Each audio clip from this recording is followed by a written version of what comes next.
What do you know about a scholar who's the son of a scholar who inherits a khilafah and becomes Amir of that khilafah and then fights the invading French forces successfully for months, maybe even years, and at the same time is a Qadiri Sufi sheikh of the highest order and a mystic philosopher steeped in the tradition of Shaykh al-Akbar ibn Arabi.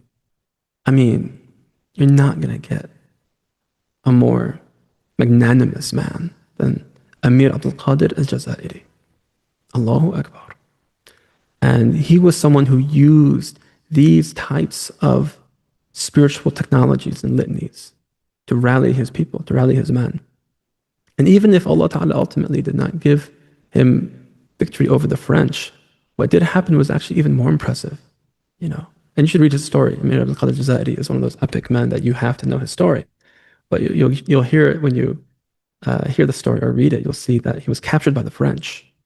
Can't help but share this. And he actually had French guards that were watching him in jail, in prison. And guess what happened? All those guards became Muslim.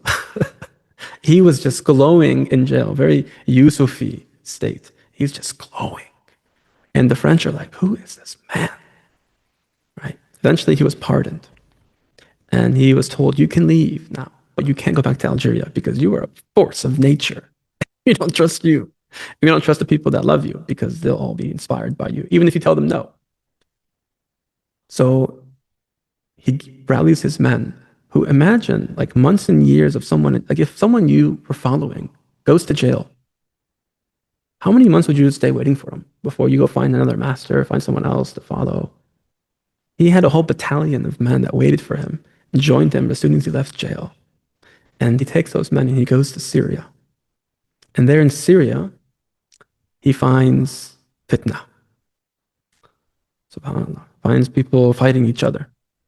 And in this situation, there was a Muslim, I believe it was, I read it was Shia Muslim, but I'm not sure. There's Shia Muslims who were oppressing Christians in Syria. And he steps in and he actually defends the Christians against these Muslims. And there was bloodshed. But it was a noble thing to do because they were the minority in a Muslim community and they were being oppressed. So he fought for their rights. Magnanimous. I mean, who would do that? He became so notorious across not only the Muslim world, but even the non-Muslim world, that he was saluted by multiple heads of state at the time, which was about 1860, 1870, during the time of the American Civil War. Abraham Lincoln sent him 2 pistols from Illinois, from the state that we're in. He honored him. He sent him 2 pistols. There's a city in Iowa called Qadir,